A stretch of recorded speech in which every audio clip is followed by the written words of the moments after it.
Mrs. Prue, do you realize you have the facial characteristics of a cornet virtuoso? I don't know if I understand you entirely, Professor. If your boy has that same firm chin, those splendid cheek muscles, by George. Oh, not that he could ever be really great, you understand. Oh, is that so? And in the name of St. Bridget, why not? Well, you see, all the really great cornet players were Irish. O'Clark, O'Mendez, O'Klein. But, Professor, we are Irish. No. Yes. No. Well, that clinches it. That clinches it. Sign here, Mrs. Peru. Your boy was born to play the cornet.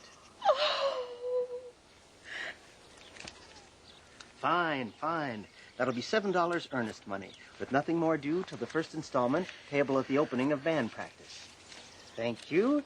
Oh, and of course I'll need the boy's measurements for his band uniform. His uniform?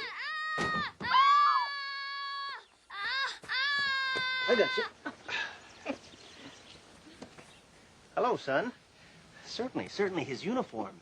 And there won't be a penny due until delivery, just in time for the 4th of July, which gives him 3 weeks to enjoy, to anticipate, to imagine, at no cost whatever. Never allow the demands of tomorrow to interfere with the pleasures and excitements of today. Would it have A stripe. A stripe, certainly, my boy. A wide red stripe on each side. What do you think of that?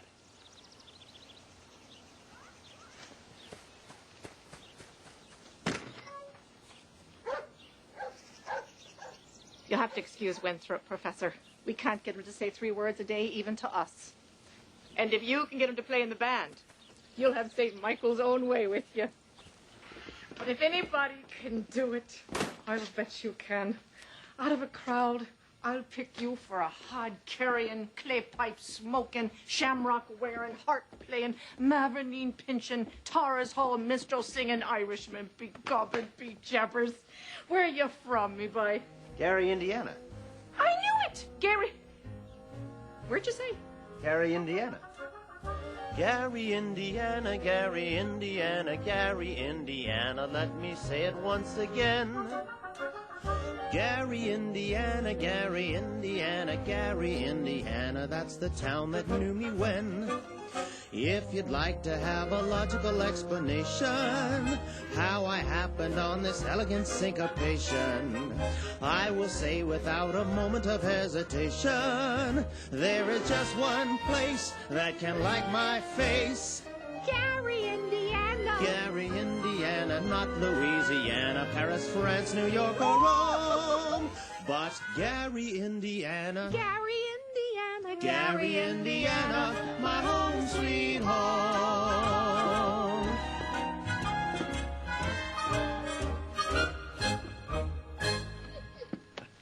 In fact, Gary Conservatory was my alma mater. Was she now? Why, yes, gold medal class of '05. Oh. How to do, Miss Peru? How to do, Mr. Hill? Oh, of course, Peru.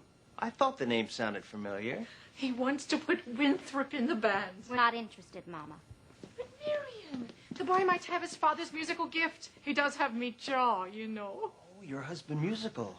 Well, I'd like to have a talk with him. I'm sure that we could You burst in on everyone's home like this, prying into personal affairs. We're not interested. Marion. Well, that's 1 for and 1 against.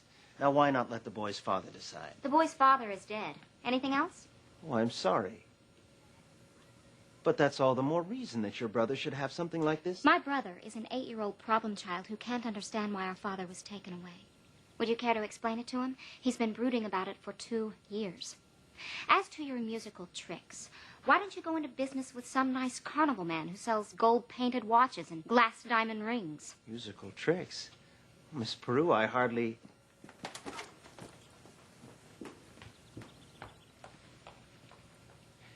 I get the feeling she likes the idea. Oh, a little cautious, perhaps, but I admire that in a woman. Keep me alive, and I'll be back later in the week. Oh.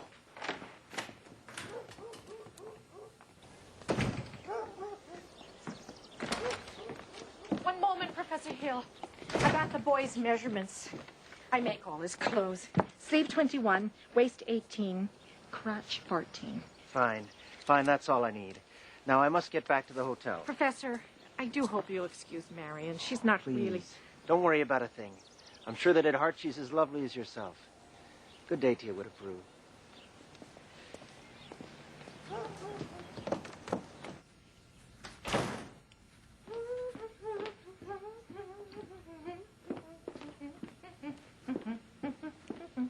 Has he gone? He has. And I hope not forever. Darling, don't you ever think about your future? Gary, Indiana, conservation class of 05. Now, darling. Now, Mama, surely a girl's future doesn't depend on encouraging every fast-talking, self-centered, woman-chasing traveling man who comes to town. And the fact that he claims his commodity is music does not, in this particular case, impress me. All right, darling. All right. Only it's a well-known principle that if you keep the flint in one drawer and the steel in another, you'll never strike much of a fire. Mama? Winthrop. Winthrop, I know you're out there. Winthrop.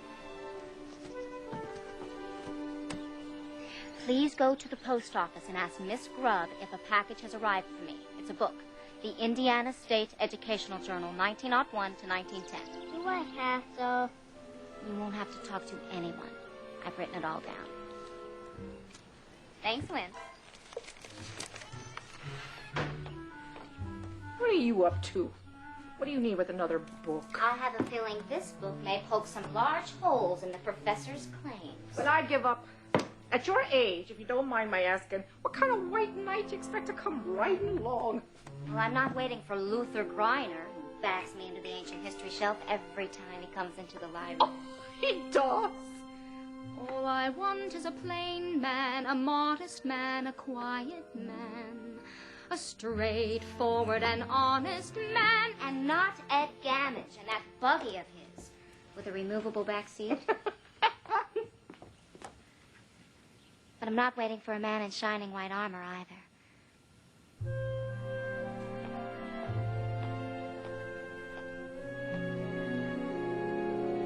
My white knight, not a Lancelot, nor an angel with wings, just someone to love me, who is not ashamed of a few nice things.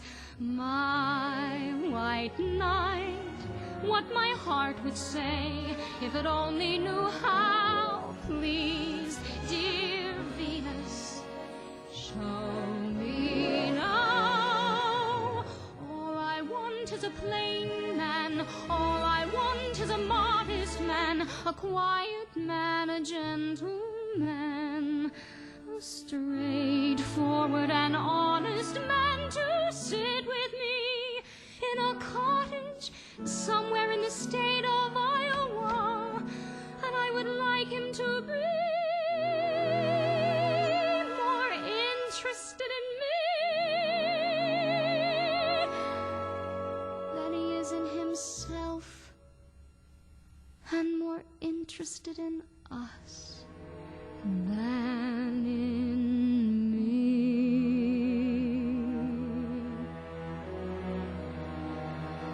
And if occasionally he'd ponder what makes Shakespeare and Beethoven great, him I could love till I die. Him I could love till I die. My white knight, not a Lancelot, nor an angel with wings, just someone to love me, who is not ashamed of a few nice things. My